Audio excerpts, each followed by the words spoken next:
किसी गांव में एक साधु रहता था जो दिन भर लोगों को उपदेश दिया करता था।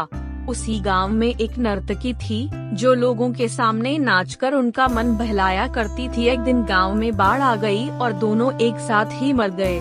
मरने के बाद जब ये दोनों यमलोक पहुँचे तो इनके कर्मों और उनके पीछे छिपी भावनाओं के आधार पर इन्हें स्वर्ग या नरक दिए जाने की बात कही गई। साधु खुद को स्वर्ग मिलने को लेकर पूरा आश्वस्त था।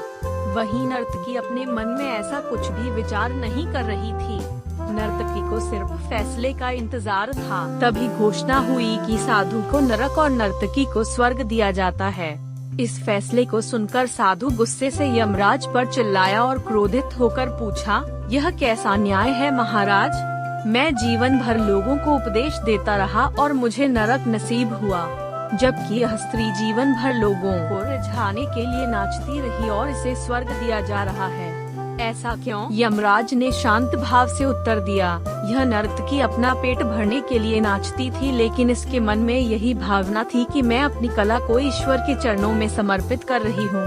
जबकि तुम उपदेश देते हुए भी यह सोचते थे कि काश तुम्हें भी नर्तकी का नाच देखने को। हे साधु, लगता है तुम इस ईश्वर के इस महत्वपूर्ण संदेश को भूल गए कि इंसान के कर्म से अधिक कर्म करने के पीछे की भावनाएं मायने रखती है।